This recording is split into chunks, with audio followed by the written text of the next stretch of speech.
Pledge of Allegiance this morning will be led by Kyle Phipps from Sierra Elementary in Arvada.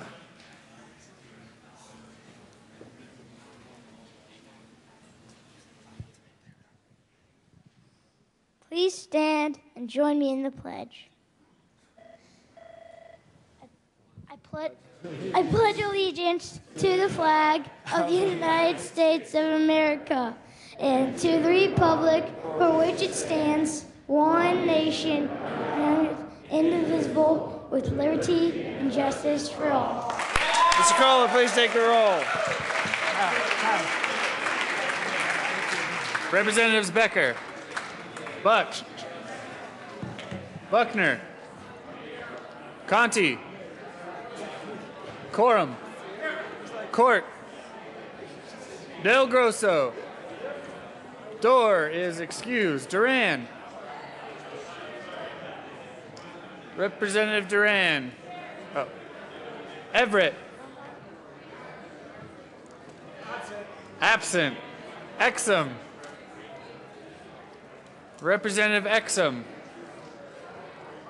Fields, Fisher, Foote, Garcia, Gardner, Giroux, Janal, Hamner, Holbert, Hollinghorst,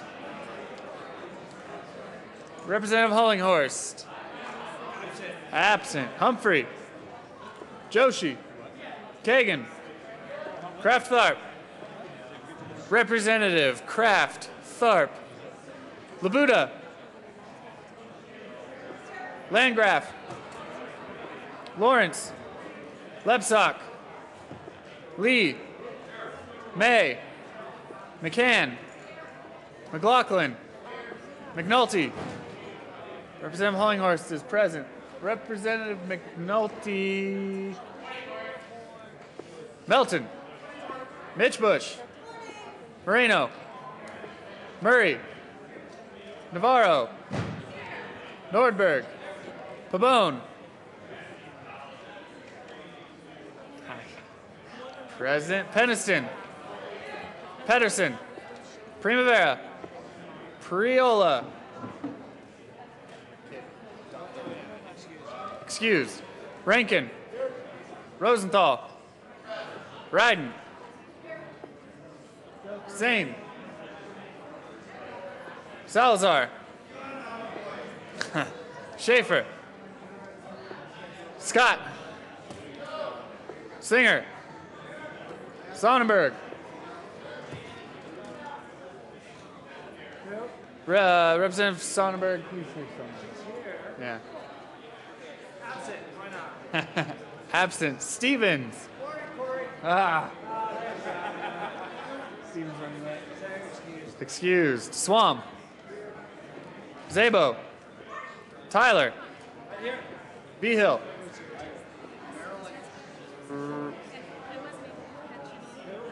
Sorry, Waller.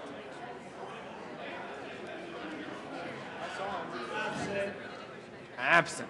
Williams. Oh, Waller is present. Wilson. Representative Everett is present. Wright. Young. Speaker Ferrandino. Morning, Corey. What we got? We're 65, 63 and 2? 62 and 3. With 62 members present, 3 excused, a quorum is present. Representative Rankin. Mr. Speaker, I move the reading of the Journal for Monday, February 24th be dispensed with and that it be approved as corrected by the Chief Clerk. You've heard the motion. All those in favor say aye. Aye. All those opposed, no. No. The motion is adopted. Announcements and introductions. Representative Ryden and Young. Thank you, Mr. Speaker and members. It's time for another senior moment. I'd like to draw your attention to the flyer that is on your desk. It talks about our area agencies on aging and our older Coloradans funds and all the services provided. And Representative Young wants to give you a few more details. Thank you, Mr. Speaker and members. I appreciate Representative Wright bringing this to your attention.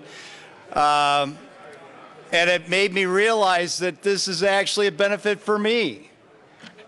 I don't know how many of you are members of Silver Sneakers, but I am. And if you look at the back of this document, you'll see that Silver Sneakers is actually mentioned on this document. And it's a great health care benefit, preventive health care benefit for those that qualify. And I also want to remind you that as I've mentioned in the past, the Community Living Advisory Group is working closely with this coalition that makes sure that people can live in the community as long as possible. And so those recommendations coming from the Community Living Advisory Group will be coming to us in the next session. They're going to deliver those in September. And so be sure you take time to really look carefully at this document so you understand how it affects you and those constituents in your districts that are relying upon these changes and benefits. Thank you, members. Representative Scott. Thank you, Mr. Speaker. I would like the House to give a warm welcome to a very good friend of mine, also a constituent, Mrs. Cindy Peterson. She is here today with the National Association of Insurance and Financial Associations. She's over here on the right. Please give her a warm welcome, please. Representative Scott, that'll be $2. Representative McNulty. Thank you, Mr. Speaker. I also ask that you find Representative Scott for lying in the House well. We all know that he doesn't have any friends. Very good point, Representative McNulty. Further announcements and introductions. Representative Sonnenberg, members, can we get your attention at the well? Thank you, members. Representative Sonnenberg. Thank you, Mr. Speaker. And members, I have a letter that was written to us from Sidney Morrow I'd like to read to you. It says, "My name is Sidney Morrow. I am 14 years old and attend school in Pueblo, Colorado. Other than showing my projects, I participate in other activities like basketball, volleyball, and track. I am also a National Honor Society. I really appreciate you buying my steer at the National Western Stock Show. Thank you for rewarding me for my accomplishments and my work. I appreciate that you took time out of your day to support me and those around us. Thank you, Sidney Morrow." Members, thank you for your help with that. Thank you, Representative Sonnenberg. Mr. Assistant Majority Leader, did you have an announcement?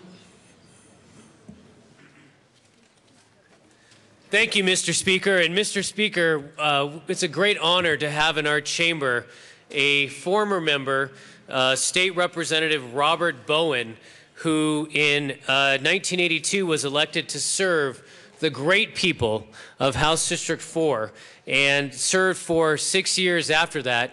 I want to just talk about a little bit about what he did while he was here to show you the proud tradition that House District 4 has in this chamber. So listen to this, members. Except for now. Oh. Listen to this, members. He served on the House Transportation and Energy Committee and the House Business Affairs and Labor Committees, where he was ranking member. His most notable achievements, and by the way, back then in 1982, he did serve in the minority, were passage of the bill in 1988 that created Denver's light rail system. Thank you, Representative Bowen, for laying that foundation. And he put a measure on the ballot to raise sales tax funds to fund it. Passage of the legislation provided proportional representation on the Colorado Highway Commission to the metropolitan Denver area. He was groundbreaking in his work on child custody laws, making it easier for courts to award joint custody and providing both parents with visitation rights, which was a cutting-edge trend in the early 80s.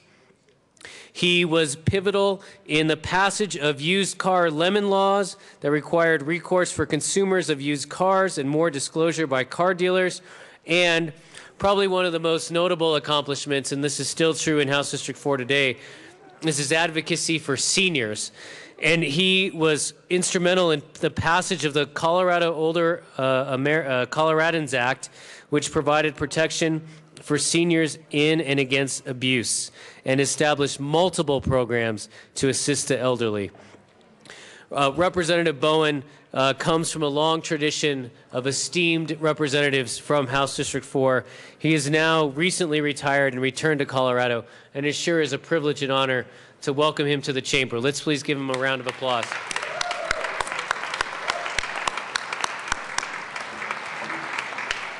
Representative Swamp. Thank you, Mr. Speaker. I want to add on just a little bit to what Representative Sonnenberg said about that livestock auction. At his suggestion, I went to that, and I went to the rodeo that night, and I saw the auction. And boy, talk about an exciting event. And those kids that were showing those animals, many of them were young enough, they still had braces on. And imagine how much work that went into raising those animals. And they were perfectly groomed and trimmed, and I don't know what all goes into preparing those animals, but that was a great event. And I also went to the stock show, or the rodeo that night, and it was fun. I hadn't been to it for decades. I would encourage you next year, go to the stock show, go to the rodeo. It's a great event, and I really appreciate what those kids down there do. So thank you, Mr. Speaker. Representative Fisher. Thank you, Mr. Speaker. Members, final reminder that this evening at from 5 to 7, Colorado State University's College of Agricultural Sciences are hosting us at the University Club, and they are hosting a cocktail and hors d'oeuvre reception for us. And I understand, the rumor has it, that the carving table at the University Club will be out, and so these, I think you can kind of get the picture. These are going to be heavy hors d'oeuvres, not just your light little hors d'oeuvres. Leave it to the College of Agricultural Sciences to do things correctly. CSU President Tony Frank will be there, along with the Dean of the College of Agricultural Sciences, Craig Beyruti, and other extension members of the extension. And so they have cordially invited us all. I hope you'll be able to make it. And members of the House Agriculture, Livestock, and Natural Resources Committee, tomorrow at 7:30, we'll meet in joint session with the Senate Ag Committee members and the CSU and their Ag Sciences Department, their extension, the Veterinary Medicine College, and I think also the Colorado Water Institute will be making presentations to us at 7:30 in joint session with the Senate down in room 107. So please be sure to be there tomorrow. Thank you. Representative Giroux. Thank you, Mr. Speaker. Members, I'd just like to remind you, if you're not a fan of monkeys, I am, and I'm in the far corner and I'm taking donations. Representative Hamner. Thank you, Mr. Speaker, and Representative Kagan probably forgot or thought that I forgot that today was his birthday, but I have not forgotten. So I wondered if the Capitol Choir could please come down to the well before we get going here this morning and offer up an exciting rendition of Happy Birthday to Representative Kagan. He's back there. Okay. He has all of his. Representative Kagan, could you please stand so that we can properly recognize you? Thank you. Happy birthday to you. Happy birthday to you. Happy birthday, Representative Kagan. Happy birthday to you.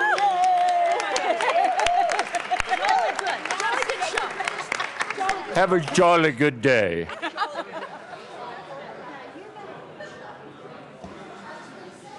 Seeing no further introductions, message from the lower body. Mr. Speaker, the lower body is adopted and transmitted. The message from the Senate will be printed in the Journal. Introduction of resolutions. Senate Joint Resolution 9 by Senators Roberts and Nicholson, also Representative Exum, concerning the Colorado National Guard and in connection therewith honoring Guard members for their firefighting efforts. Madam Majority Leader. Thank you, Mr. Speaker. I move that the House suspend the rules for immediate consideration of SJR 9. Seeing no objection, the House will suspend the rules for immediate consideration of SJR 9. Mr. Kohler, please read the title to SJR 9. Senate Joint Resolution 9 by Senators Roberts and Nicholson, also Representative Exum, concerning the Colorado National Guard and in connection therewith honoring Guard members for their firefighting efforts. Representative Exum. Thank you, Mr. Speaker. I move SJR 009 and ask to be read at length, please. Whereas, since 1860, the men and women of the Colorado Army National Guard and Air National Guard have served our country in wartime and peace, always ready, always there, as the first military responders to domestic emergencies affecting our communities, this state, and the nation. And whereas the frequency and severity of wildfires in Colorado is increasing, and when large wildfires occur in Colorado, members of the Colorado Army National Guard and Air National Guard are frequently called upon to assist civil authorities in their firefighting efforts. And whereas, during the past 2 years, more than 120 members of the Colorado Army National Guard and Air National Guard have received training in wildland firefighting and have been equipped to support wildland fire suppression efforts. And whereas members of the Colorado Army National Guard and Air National Guard have been called upon to assist firefighting efforts at many fires across the state, including the Hyde Park Fire in Larimer County, the Waldo Canyon Fire in El Paso County, the Fern Lake Fire in Larimer County, the Black Forest Fire in El Paso County, the East Peak Fire in Huerfano County, the Lime Gulch Fire in Jefferson County, and the West Fork Fire Complex in southern Colorado. And whereas on June 11, 2013, 14 soldiers of the Colorado Army National Guard's 1157th Engineer Firefighter Company joined more than 120 other members of the Colorado Army National Guard and Air National Guard who were assisting civil authorities with firefighting support at the Black Forest Fire in El Paso County. And whereas on June 22, 2013, 75 members of the Colorado National Guard mobilized to fight the ongoing fire activity in Colorado, and 15 members of the Colorado Army National Guard's 157th Infantry Battalion joined an interagency Type 2 hand crew and deployed to the East Peak Fire in Huerfano County and spent 5 days securing the line on this fire. Now, therefore, be it resolved by the Senate of the 69th General Assembly of the State of Colorado, the House of Representatives concurring herein, that we, the members of the Colorado General Assembly, commend the men and women of the Colorado National Guard who have tirelessly assisted civil authorities with wildfire suppression and support, extend our deep gratitude to the brave and admirable service of the Colorado National Guard, and affirm that the Colorado National Guard fulfills its motto of always ready, always there. Be it further resolved that copies of this joint resolution be sent to Governor John Hickenlooper, Major General H. Michael Edwards, the Adjutant General for Colorado, Brigadier General Peter Byrne, Director of Joint Staff, Michael Hunt, Deputy Executive Director, Colorado Department of Military and Veterans Affairs, General Frank J. Grass, Chief of the National Guard Bureau, and Paul Cook, Director of the Colorado Division of Fire Prevention and Control. Representative Exum. Thank you, Mr. Speaker. Please be seated, members. I'll be very brief. You know, when wildfire happens in our communities and our suppression crews paid all over the state are called in to protect our homes and lives with from wildfire danger. We could not do the excellent job that we do as firefighters in protecting property and lives without the support of the Colorado National Guard. And they were not only there for the suppression efforts, which were very much needed. When you have a large fire, a wildfire, and the strategy is to get ahead of that fire and to make a defensible line, and hopefully the fire will not jump that line. But they were also there afterwards in helping to restore not only property, but helping to restore many lives that were damaged because of the fire. You know, we lost 2 people in the Waldo Canyon Fire and also 2 in the Black Forest Fire. The National Guard was there to help in suppression in evacuation and also in recovery efforts. And I rise in strong support for this, and I thank you, Mr. Speaker, and Madam Majority Leader for taking the time to do this resolution. Thank you. Representative Labuda. Thank you, Mr. Speaker. Members, I rise in support of SGR 14-009. I listen to the oldie station sometimes when I'm coming in, and this morning one of the commercials that came on had this delightful young woman's voice come on, and she was talking about the National Guard, and she said, I graduated from high school, decided I wanted to do something, so I signed up, and the most exciting day was when I walked into the National Guard offices. I thought that was it, and I got my training, but the biggest day really was when I got my first telephone call, and I got to go and help fight a fire. I want to thank all of the young men and women who join the National Guard, who go out and protect our state. And I urge a strong yes vote on SJR 14-009. Mr. Minority Leader. Thank you, Mr. Speaker. And members, beyond just firefighting, and we've had other resolutions for other stuff when it deals with floods. Windsor, we had tornadoes. I mean, these guards folks, or the guardsmen and women, are basically our first line of defense that we have at the state when we have natural disasters. They're the ones at a moment's notice will have to leave their job, get up, leave their family, and run down and check in and basically be activated and get out there and do whatever we need them to do. And these folks need to be honored and supported. And I think as a state, we need to be mindful that we just heard about large defense cuts that were going to happen at the federal level and how that could potentially affect National Guard men and women at the state level. And we need to be mindful that we need to have a strong National Guard here at the state of Colorado for what we need them to do here at the state. So as that progresses through, that's something that we also need to be mindful that we need to support our National Guard and everything that they do for us. Seeing no further discussion, is there any objection to taking a voice vote? Seeing none, we'll proceed in that manner. All those in favor of SJR 9 say aye. Aye. All those opposed, no. SJR 9 is adopted. Representative Exum. Thank you, Mr. Speaker. I ask that the present roll call be added as co-sponsors for SJR 14-009. Seeing no objection, the current roll call of the House will be made co-sponsors of SJR 9. Representative Exum. Members, as far as introductions, I don't know if any of the members of the Colorado National Guard are in the gallery. They are over in the Senate. But if we could just rise and give them a round of applause for their work. Thank you very much.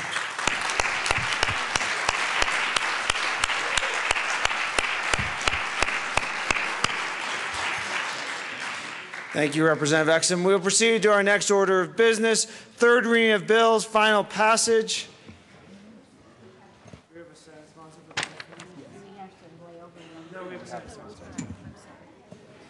Mr. Kohler, please read the title of the House Bill 1114. House Bill 1114 by Representatives Waller, McNulty, Elsa Senator Herpin, concerning the administration of earned time by the State Department of Corrections. Madam Majority Leader. Thank you, Mr. Speaker. I move for the adoption of House Bill 1114 on third reading and final passage. Seeing no discussion, the question for the House is the passage of House Bill 1114 on third reading and final passage. Mr. Kohler, please open the machine and members proceed to vote.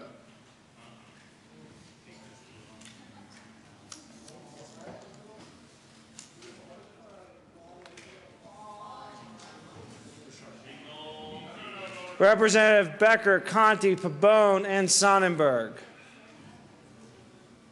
Close the machine. With 57 aye votes, 6 no votes, 2 excused, and 0 absent, House Bill 1114 is passed. Co-sponsors.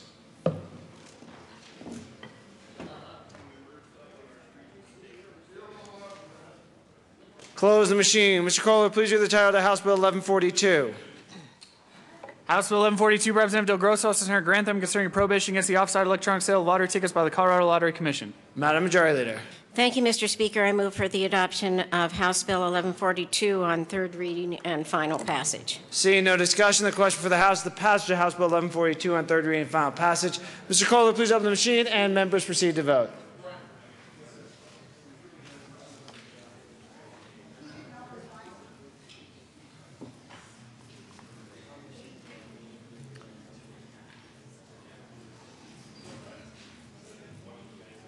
Representative Lee and Schaefer.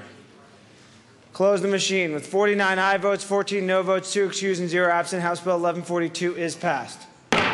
Co-sponsors.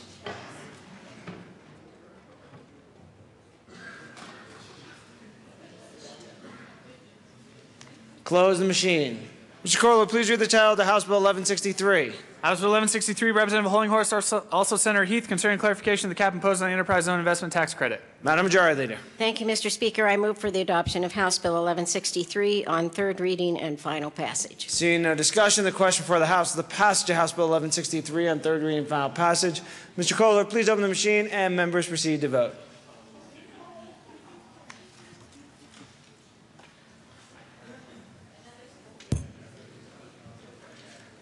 Representative Waller. Close the machine.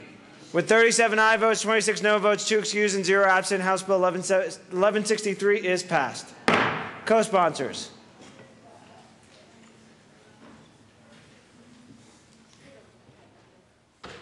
Close the machine.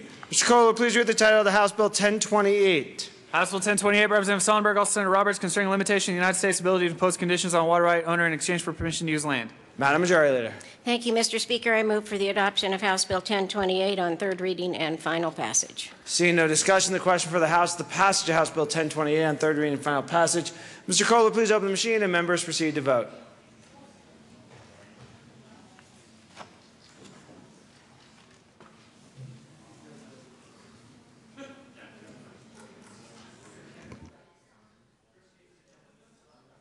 Representatives Becker, Kagan, and Rose, close the machine. With 39 aye votes, 24 no votes, 2 excused, and 0 absent, House Bill 1028 is passed. Co-sponsors.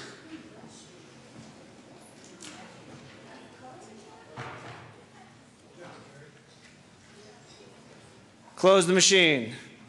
Proceed to our next order of business, general orders, second reading of bills. Representative Mitch Bush.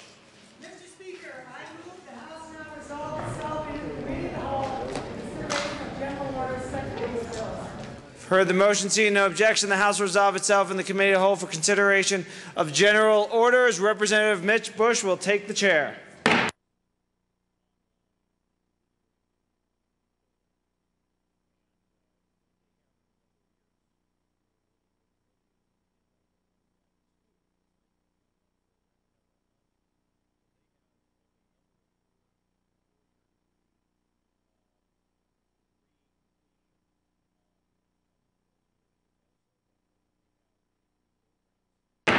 The committee will now come to order, please. With your unanimous consent, the bills will be read by title unless there is a request for reading a bill at length. Committee amendments will not be read unless requested, as they are printed and in your bill folders. Floor amendments will be shown on the screen and not read unless requested. Bills will be laid over upon motion of the Majority Leader, and the coat rule is relaxed. Mr. Kohler, please read the title of House Bill 1034. House Bill 1034, Representative Williams, also Senator John, concerning the creation of a wine packaging permit to allow certain alcohol beverage licensees to package wine produced by another wine manufacturer. Representative Williams. Thank you, Madam Chair. I move House Bill 1034 and the Appropriations Report. Representative Williams, to the Appropriations Report, please. Thank you, Madam Chair. Members, the Appropriations Report on House Bill 1034 basically gives $4,000 for the purchase of computer services and a little bit of monies for $1,082 to the Liquor and Tobacco Enforcement for personal services. I ask for an aye vote. Is there any further discussion on the Appropriations Committee report? Seeing none, the question before us is the adoption of the committee report. Those in favor, please say aye. Opposed? No. The committee report passes. To the bill, Representative Williams. Thank you, Madam Chair. Members, House Bill 1034 is, you look on your desks, this is the new packaging. Repackaging of wine permits. Wines can now be repackaged into cans. We won't have the waste of bottles. It'll be good for businesses, and it's actually going to create jobs. We have 140 wineries here in Colorado, and this is going to be a bill that requires lower costs, higher margins, and better integrity and lower carbon footprint in the state of Colorado. This is a good business bill. It passed out of 3 committees unanimously, so I ask for an aye vote. Thank you, Representative Williams. The question before the House is House Bill 1034. All those in favor, please say aye. Any opposed? House Bill 1034 passes. Mr. Kohler, please read the title of House Bill 1042. House Bill 1042 by... Madam Majority Leader. Thank you, Madam Chair. I move to lay over House Bill 1042, House Bill 1054, and House Bill 1186 to the end of the calendar. You've heard the motion. Are there any objections? Seeing no objections, we will lay over the bills as listed by the Majority Leader. Mr. Kohler, please read the title of House Bill 1082. House Bill 1082, Representative Lee, concerning a requirement for written notice of cancellation of individual life insurance policies. Representative Lee. Thank you, Madam Chair. I move House Bill 1082 and the Business Committee report. To the Business Committee report, please, Representative Lee. Thank you, Madam Chair. The committee report changed merely the order of 5 words in the bill. It passed unanimously. It was a grammar change. For clarification, I request an aye vote on the committee report. Seeing the question before the House is the adoption of the Business Committee report for 1082. All those in favor, please say aye. Aye. Any opposed?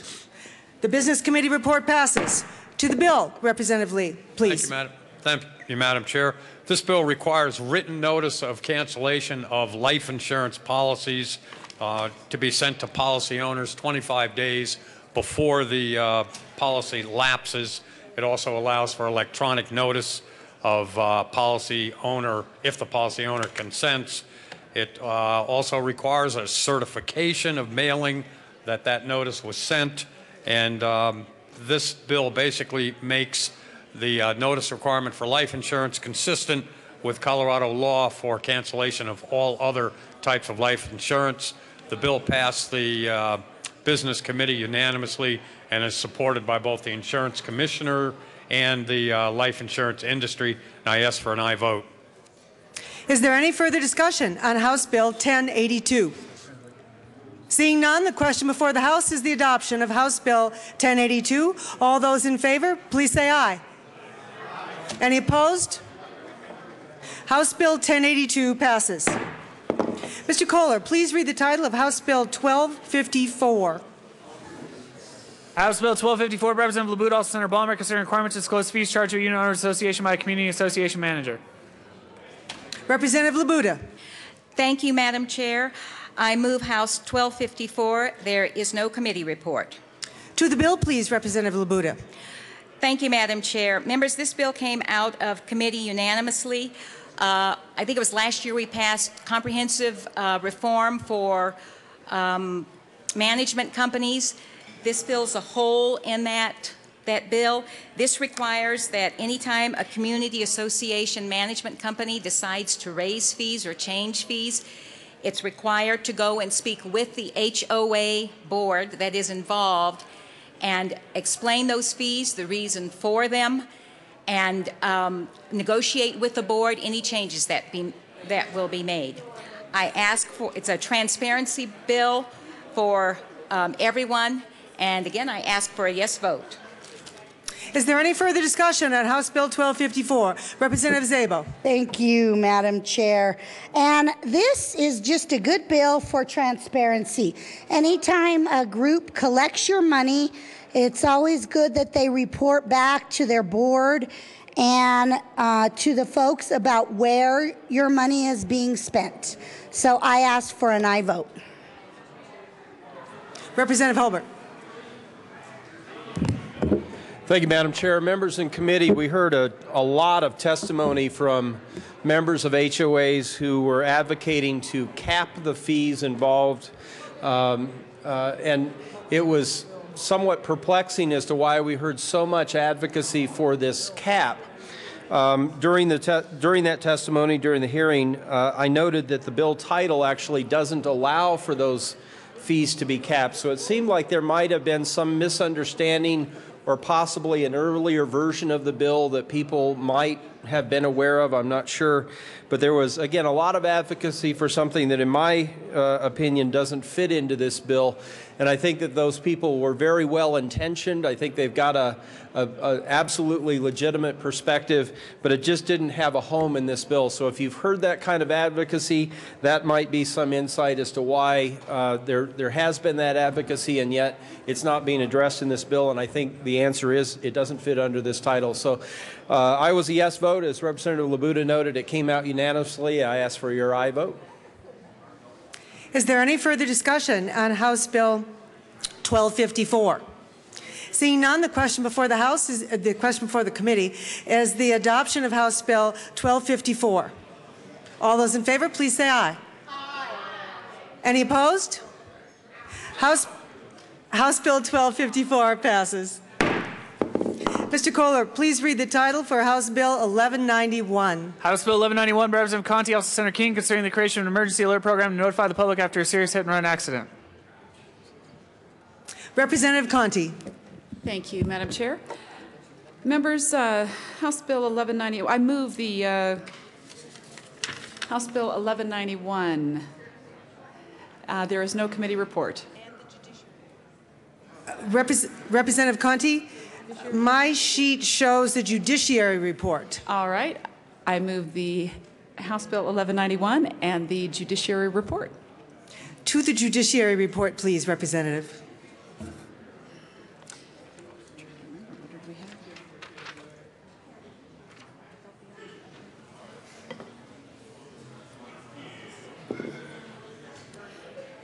Thank you, members. In the judiciary report, we had some clarification on the difference between life-threatening and serious bodily injury.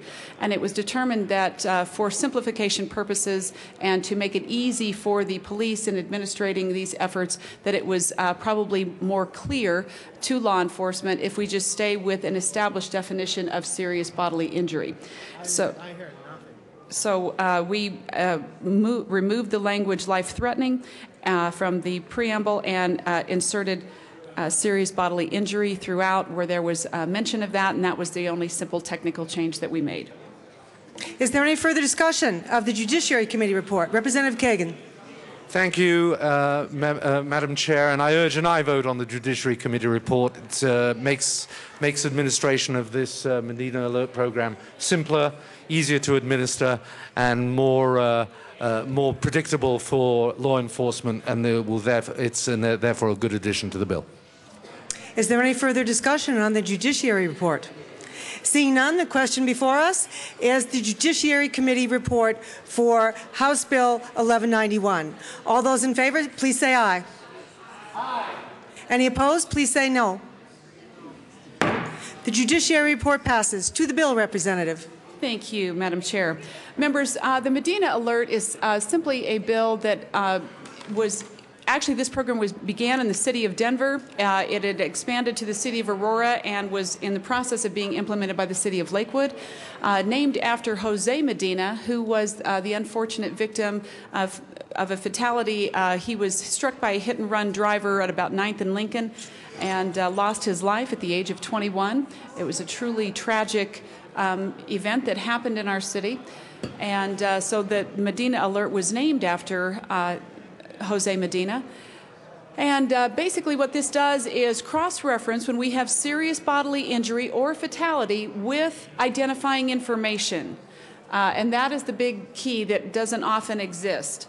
Out of the more than 11,000 hit-and-run accidents that happened inside the city of Denver between 2012 and 14, over 500 of whom were fatal or serious bodily injury, only 12 13, excuse me, of them qualified with identifying information. So it really does diminish the number that is allowed to be posted, but it will allow this to be posted on our electronic signs in the cities and around the state to assist in our law enforcement in the apprehension of the folks that would flee the scene of a serious bodily injury or fatality accident. Urge your support. Representative Kagan. Thank you, Madam Chair, and thank you, Representative Conte, for bringing this bill, and to all those who testified in support of this bill. Members, what this bill does is it says if you do a hit and run and you seriously injured somebody or, God forbid, killed them, your name will be in lights all over the state, so don't even think about hit and run driving. You're going to get caught. This bill helps with that, and I urge an aye vote. Representative Foote. Thank you, Madam Chair, and thank you, Representative Conte, for bringing this bill. This is a good bill, a good program that it would establish.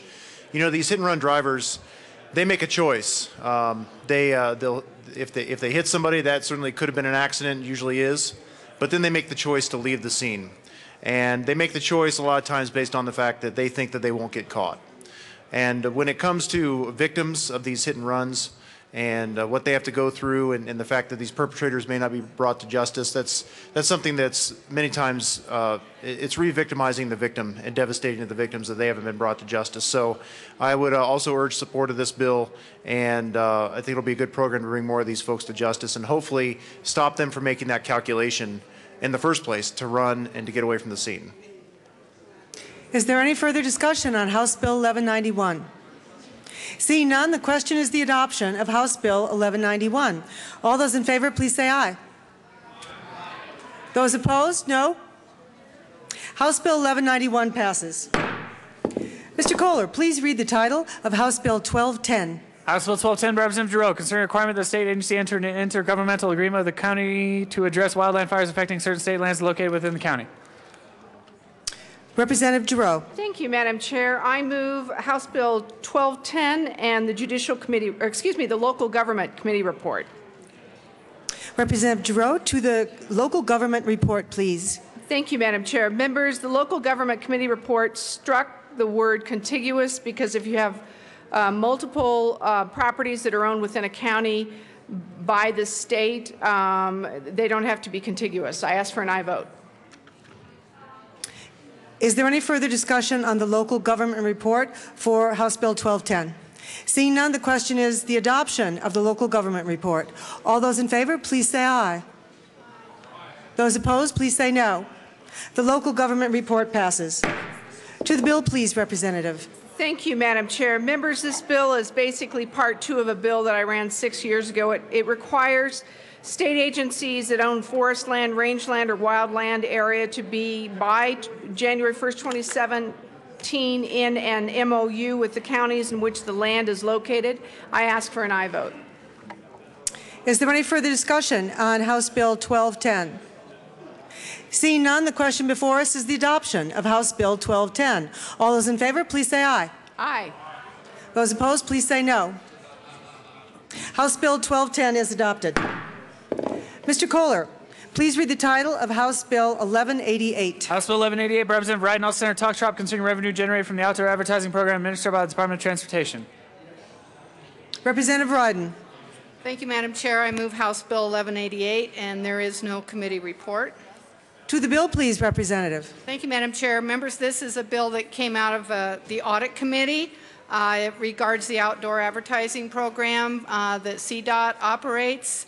What we found was that we needed some more accountability and clarity in how revenues were being allocated and also accounted for. So this bill basically cleans up that process, and I ask for an aye vote. Is there any further discussion on House Bill 1188? Seeing none, the question before us is the adoption of House Bill 1188. All those in favor, please say aye. Aye. Any opposed, please say no. House Bill 1188 passes. Madam Majority Leader. We will take a brief recess. Thank you.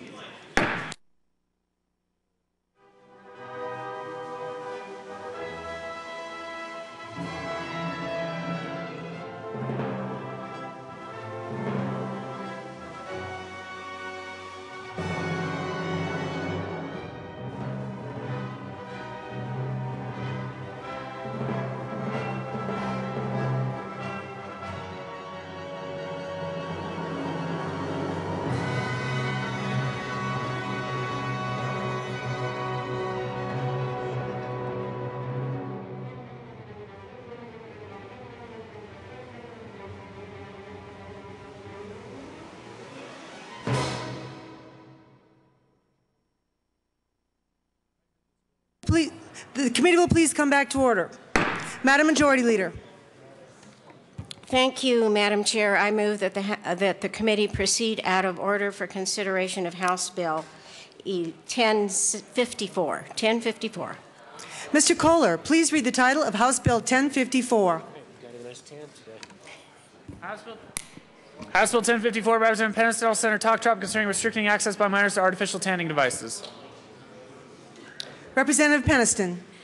Thank you, Madam Chair. And I move House Bill 1054 and the Appropriations Report and the Committee on Health, Insurance, and Environment Report. Representative Penniston, to the Appropriations Report, please. Thank you, Madam Chair. In Appropriations, they just simply put the clause in that appropriated the money from the cash funds that was actually already in the fiscal note. I ask your yes vote on the Appropriations Committee report. Is there any further discussion on the Appropriations Committee report? Seeing none, the question before us is the adoption of the Appropriations Committee report. All those in favor, please say aye. Aye. All those opposed, please say no. The Appropriations report passes. Representative Rodden. Representative Penniston, sorry. Thank you, Madam Chair. I ask your yes vote on the Health, Insurance, and Environment report. What this did, we struck the physician's exemption, physician's prescription exemption. And although that was very hard for me from the very beginning, as I sat with the state board of the Colorado dermatologists, and they absolutely assured me to a person that they do not prescribe in unregulated tanning salons, I was comfortable with the exclusion, and so I ask your yes vote on the Health, Insurance, Environment Committee report. Is there any further discussion on the Health, Insurance, and Environment report? Seeing none, the question before us is the adoption of the Health, Insurance, and Environment report. All those in favor, please say aye. Aye. Any opposed? No. The committee report passes. To the bill, please, Representative Penniston. Thank you, Madam Chair. It is my utmost pleasure, colleagues, to finally bring you this bill. It isn't very often when we get a chance to actually say that we can vote on a two-page bill that will really save lives, literally save lives. Women aged 18 to 39 are now 8 times more likely to be diagnosed with melanoma than they were just 40 years ago. This is according to a Mayo Clinic study in 2012. Where other cancer rates are declining, melanoma is increasing. Ultraviolet emitting tanning devices have been placed in the category of the highest cancer risk to humans by the World Health Organization, their division International Agency for Research on Cancer. The risk of melanoma increases by up to 75%. Colleagues, I'm going to repeat that. Increases 75% for people who use indoor tanning beds before the age of 30, according to the same organization. There will be 1,400 melanomas diagnosed in Colorado in 2014. We have a 15 to 20% higher incidence of melanoma already in Colorado. Can we please save lives of our young adults who don't have the knowledge to decide whether this is a good activity or not? They want to go to the prom and look pretty. I don't blame them. I wanted to go to prom and look pretty. But I don't want to give up my life to do that. Please vote yes on House Bill 1054. Representative Gardner. Thank you, Madam Chair. Representative Peniston, I appreciate your intentions in bringing this bill and its stated purpose, and the statistics that you've given me. One only need to look at me to know that I'm someone who doesn't go outside for very long without sunscreen myself. I know about these risks. But this bill, at least as I read it, would seem to indicate that if someone had a tanning bed at home, that they couldn't allow their 17-year-old to tan on that. Am I reading that right? Representative Peniston. Thank you, Madam Chair. No, Representative Gardner, but I do appreciate the question. I have queried this exact question several times through my process of several years of working on this bill, most recently before this bill, and the drafter, this is from Christy Chase, our drafter, the term artificial tanning device is already defined in section 255103, paren 1 of the CRS, and it is specifically statutorily limited to commercial tanning devices. That's what that term of art means. Thank you for the question. Representative Gardner. Thank you, Madam Chair. Well, just so I understand the bill now that it's amended, Representative Peniston, it is effectively a ban on use of commercial tanning devices by anyone under the age of 18. There really is no exception whatsoever, as I understand now that the bill is amended. Do I have that right? Representative Peniston. Thank you, Representative Gardner. You are right indeed, as usual. Representative Gardner. Thank you, Madam Chair, and thank you, Representative Peniston. Well, that is an interesting approach we have taken. And I applaud your motivation, but there are many good things in the world. We seem to tolerate and accept the risk of a lot of things and leave the decisions about them to parents. We could ban many things. We could ban online gambling so that children weren't subjected to it. But we haven't, and there's a risk out there, and we've accepted that risk. And it does seem to me that a complete and total ban under all circumstances, even if a parent were to tell their 17-year-old the week of the prom, okay, this one time, because you live in Colorado and it's going to snow on prom day, you can go to the tanning salon this week, seems to me to be a calculated, effective risk. After all, I've never been in a tanning salon, as you can imagine. I suspect you and I both don't have much use for that. It's dangerous. But I know people who do, in fact, have skin tone and complexion that it works very well for them. And it's not quite the same risk as it is for me. I simply should be banned from going out in the sun. But we're not going to do that. We should ban children from working in the fields ever for their parents, or working in the summer at certain summer jobs because of the risk of this. It just seems to me that while this is well-intentioned, it is an overreach for what is an incremental and very incremental risk each and every time. So I would ask for no vote on this bill. Representative Peniston. Is there any further discussion on House Bill 1054? Representative Giroux. Thank you, Madam Chair. And Representative Peniston, like Representative Gardner, I do believe you have the best intentions with this bill, and I very much appreciate the fact that there are pieces of legislation that we run down here that get to the core of who we are and what we believe and the fact that we really care about children, and I believe that's your intent and purpose for this. My concern about what the bill as it exists right now is that I do have friends that they'll be going away for spring break with their family, and they will have young daughters and young sons that they know are going to be out in the sun.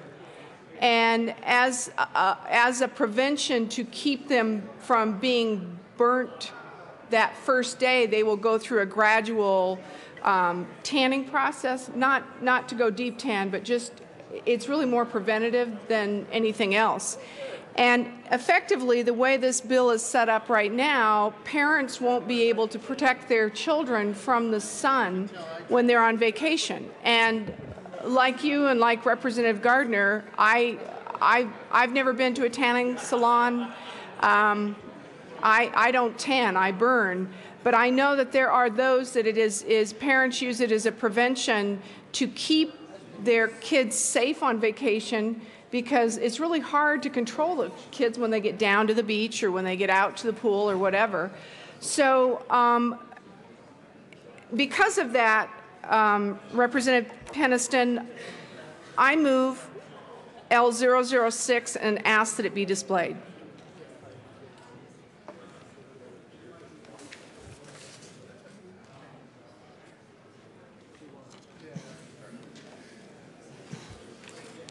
Representative, I'm waiting for it to be displayed. There it is. What? Thank you. Thank you, Representative Giroux. I do want to note that this is a multi-page amendment, and it is to be found on everyone's desk. The amendment is now properly displayed. Representative Giroux. Thank you, Madam Chair. Members, this amendment was distributed yesterday onto your desks. And I think some of you may recognize it. It's the same amendment under a different name that you saw earlier in the week. The intent of this amendment is that it will allow parents or a legal guardian to sign written consent form for a minor who is 16 years of age or older so that they can use the tanning facilities. And members, my point in all of this is the fact that, quite honestly, I appreciate what Representative Peniston is trying to do. I understand that. But I also understand that this is one area that I really do believe that parents will want to have a say in. And if you're a parent like I am, I would have never allowed my children to go to a tanning facility. Actually, they never asked. But what I want to do is protect those rights of those parents in protecting their children. And I ask for an aye vote. Is there any further? Representative Peniston. Thank you, Madam Chair. And colleagues, I ask for a no vote on this. You know, it's tough on parents these days because there's so much out there that can be detrimental to their kids.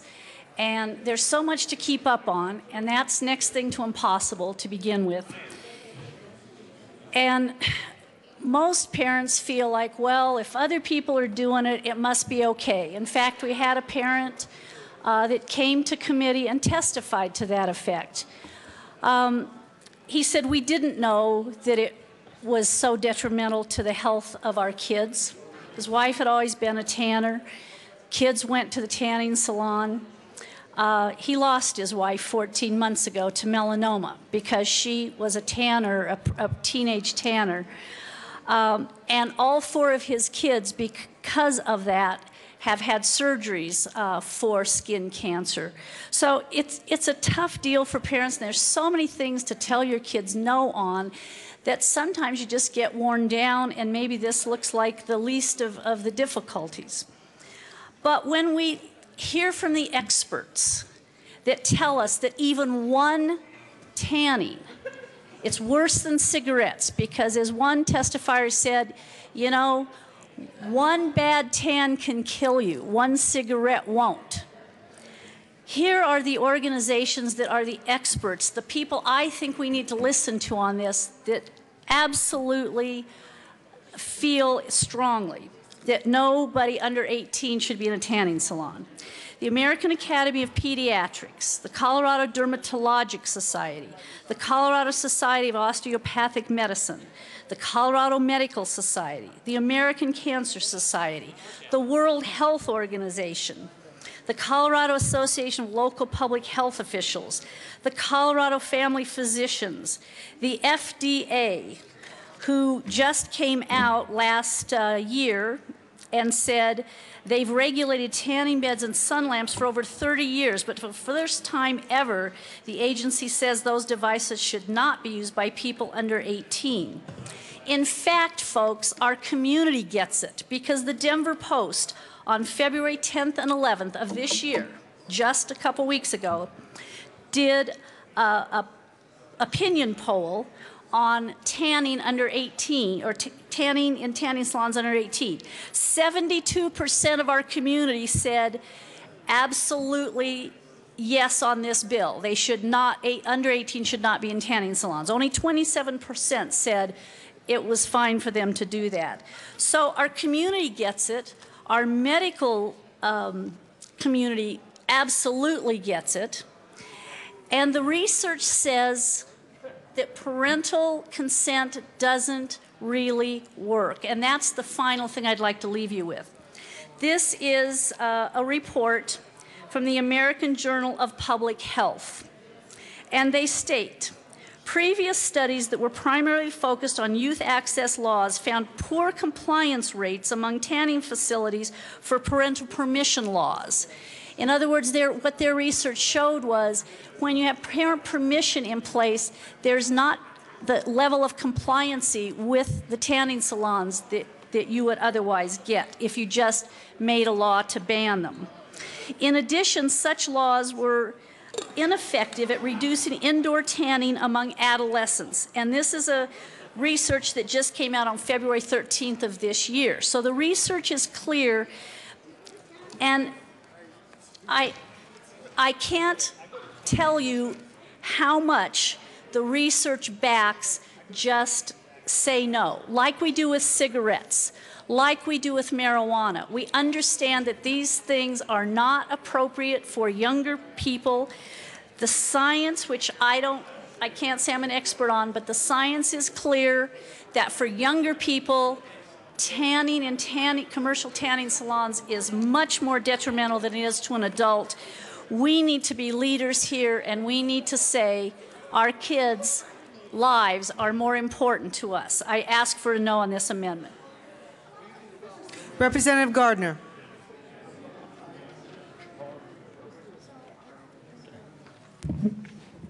Thank you, Madam Chair. Well, members, I was standing here wondering what I was going to say while Representative Pinniston was bobbing her own bill. And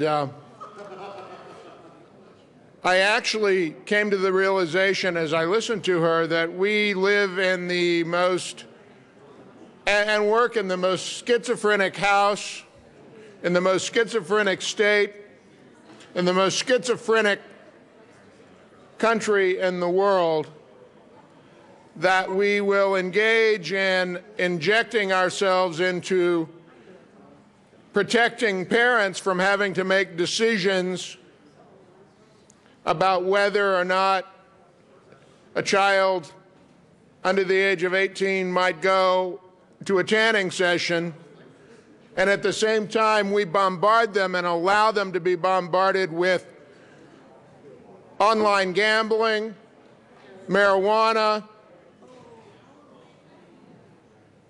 If that's not schizophrenic, members, I don't know what is. And so we do all of that, and then we come and we say, oh, it's really hard on parents these days. Let's save them from having to make a decision to tell their 16-year-old daughter. For some reason, the guys don't go to tanning salons. I don't know. Telling their 16-year-old that they can or can't go. Let's protect parents from that parental decision. And so what we will have is, with that sort of motivation for the bill, and it's, I don't want to ascribe a motivation, is what the sponsor said here. What we will have finally is a state in which the state raises children, the state's responsible for children, parents are no longer responsible for children, and that is where we are, and that is what this bill is about.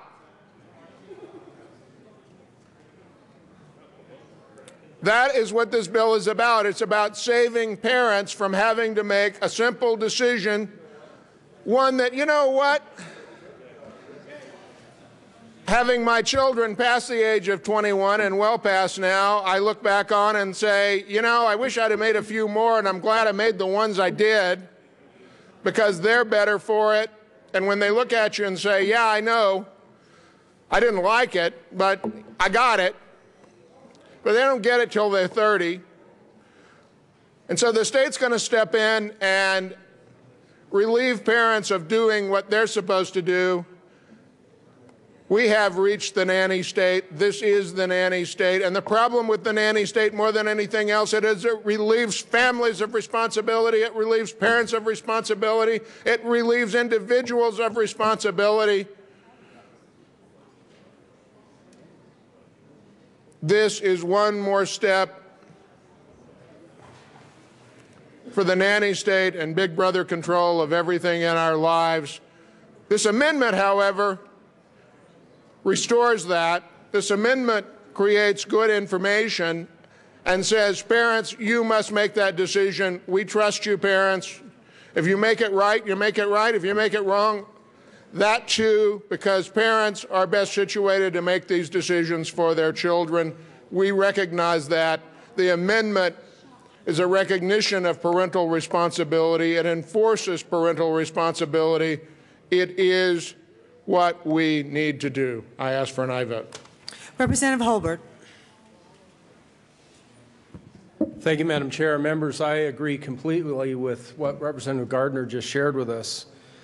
I was particularly alarmed when I heard the bill sponsor say that times are tough and it's more challenging for parents. It's difficult to be a parent.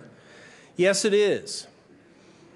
It's more difficult to be a parent today because we increasingly have a heavy-handed government stepping in and saying that it knows better than parents do as to what's right for their children. This amendment says that my wife or I could give permission to our one minor son now. My older son's now old enough to make this decision for himself. But this amendment says that we have that authority in our household to decide what's right for our son. Without this amendment, it says that the state of Colorado, the legislature, the bill sponsor knows what's better for my son than I do. And that is offensive.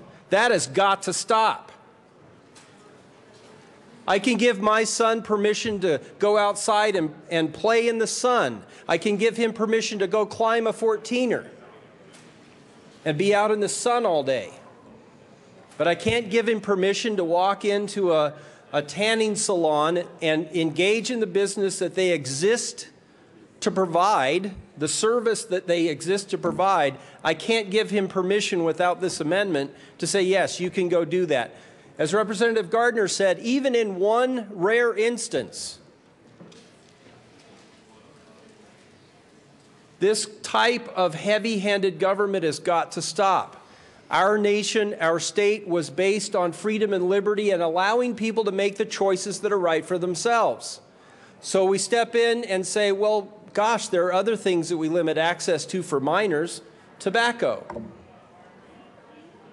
Okay. Can you go outside and participate in smoking tobacco if you don't have access to it? Probably not. Can you go outside and participate in sun tanning if you don't have access to a tanning bed? Yes. This is just basic freedom. What's next? Some requirement that we have to have some specific level of sunscreen on our children when they go outside? Now, we advocate for this. Like Representative Gardner said, I advocate for this position, this amendment, having never been to a tanning salon before, and neither of my sons ever have either. We have no interest in this. But why is it so difficult to recognize that we are limiting the choice of citizens of this country under the Constitution? They get to live their life free. The difference between freedom and liberty. They are free to make choice for themselves, and they are liberated. They live outside of the heavy-handed influence of government. That's what liberty is. So here, one more time, with all the right intentions, I suppose, we're going to step in and say, you can't make this choice. That's wrong. On its face, that is wrong. This amendment, thanks to Representative Giroux, this amendment allows parents to make the decision that they believe, talking with their son, their daughter, that is right for that child. So without this amendment, I suppose that more parents will say, go outside and get a tan there, even when it's freezing cold in the middle of the winter and the wind's blowing, and that can't happen. This is just the pure example of nanny state legislation taking choice away from people who have every right in this country, in this state, to make this type of decision for themselves and their children. I ask for an aye vote on this amendment. Representative Giroux. Thank you, Madam Chair. And Representative Peniston, I just want you to know that I do understand what you're trying to do. I don't offer L006 to be disrespectful of what you're trying to do, because I do appreciate the fact that you care about the children in Colorado. And the subject of smoking came up, and you know, I'm very sensitive to that because I'm about to be bit by a lot of these same arguments. But on Amendment 006, I think it's a good compromise. I think what we need to do down here a lot of times is look at compromise. And I recognizing the good intention of what you're trying to do, you're trying to save lives, and I actually understand that you're trying to save lives. However, there are certain practicalities of our communities in our state that don't always allow us to do things perhaps in the straightest line that we would like to do them in. And this is one of those bills that I think requires a compromise. I know that when this bill actually reminds me a lot of a bill that was run back in the 80s that required seatbelts to be worn. And this bill is like that bill in the fact that it required them to be worn only in the front seat, because that was a compromise. And that's what I see L006 as being, is this L006 is a compromise to what I think most parents would view as a good idea. However, to take those parental rights away from those parents when they're dealing with children, and Representative Peniston, when you mentioned prom, it's a very good point. I mean, there are times when our children want to do things that maybe we're not exactly wild about, but we try to find the safest path for those students. And I understand the sponsors' concerns about skin cancer. I wouldn't think there's anybody in this chamber that hasn't had a friend or a relative that has been impacted with skin cancer. But the point of it is that we want to take care of our children. We want to make sure they're safe. But we can't always have everything we want as parents. There has to be compromise when you're raising children. When my children were born, I told myself they wouldn't play with anything but natural fibers. And I guarantee you, members, like this compromise, my children were playing with plastic the whole time they were growing up. I never had a Barbie doll growing up, and my daughter did very quickly. So it's compromise. It's all a matter of compromise. I appreciate the sponsors' concern about the health of the children of Colorado, and I very much value that. But I also believe that what we need to do is take a step back, try to do the best thing, the very best thing we can for our children, and for the children of Colorado. This isn't even a baby step back. This is a very slight step back that would allow monitoring by parents, and I believe parents will monitor this. I actually think parents will monitor this far more closely than they would most other things in their children's lives. We never know what the children eat when they go to the cafeteria. They can tell us what they had.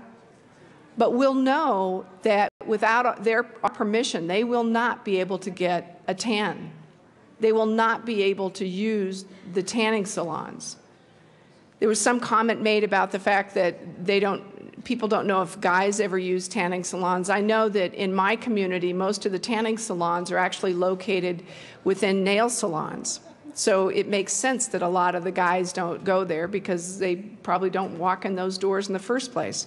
But regardless, this is a good bill for young men and young women.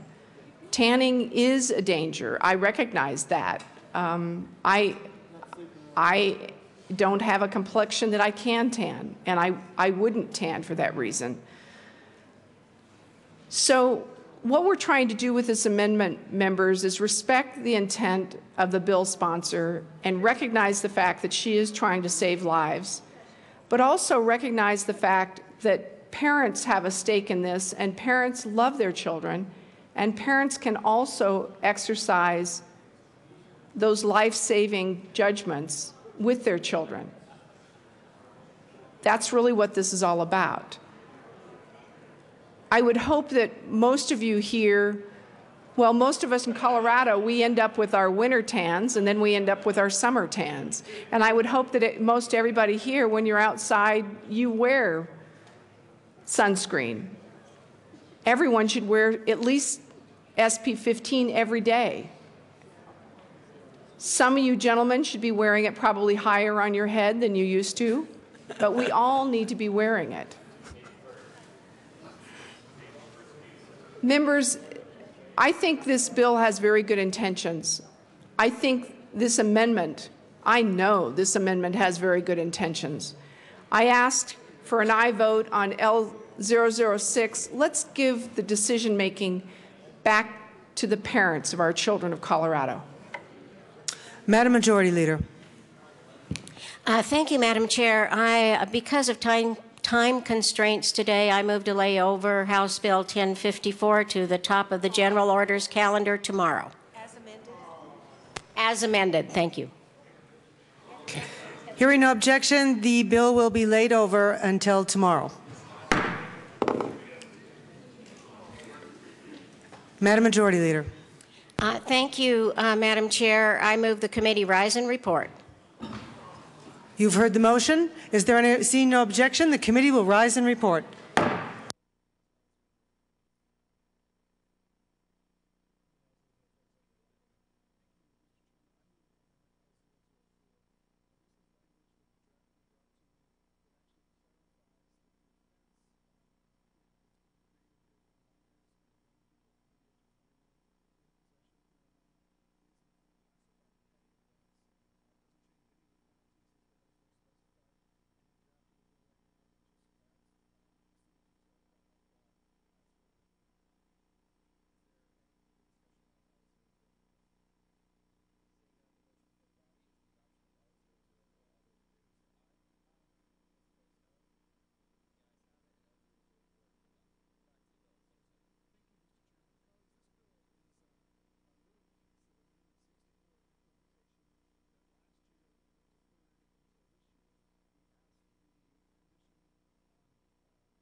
The House will come back to order.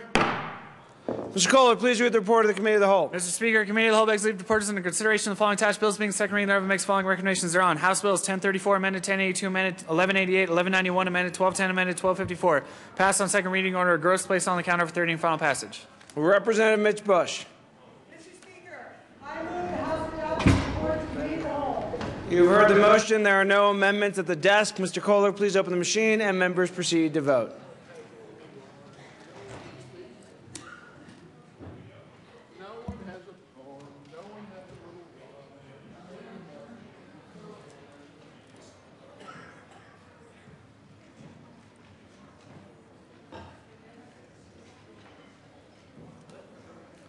Representatives Buckner, Murray, Peniston, and Vigil.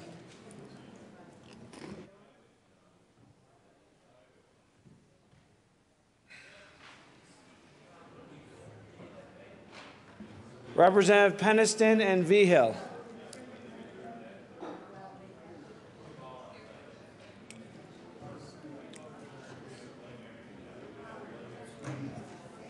Representative Vigil excused and fined $5. I'm doing it in honor of Representative Szabo. Close the machine.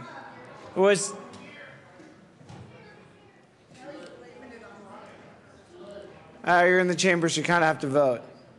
Representative Vigil, we're voting on adoption report of committee whole. How do you vote? Okay, Representative Vigil votes yes. With 63 aye votes, 0 no votes, 2 excused, and 0 absent, the report of the committee whole is adopted. Announcements and introductions. Representative McLaughlin. Thank you, Mr. Speaker. Members, I just want to remind you today is National Museum Advocacy Day, and the Colorado-Wyoming Association is hosting an ongoing event in room 111 in the basement. Also, there'll be a reception tonight at History Colorado, so I urge all of you to come along and learn more about the state that you represent and our great history, and is archived by these museums. Thank you very much. Thank you, Mr. Speaker. Representative Primavera.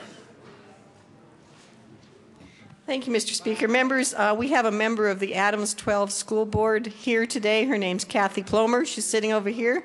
So if you could give a warm welcome to our school board member.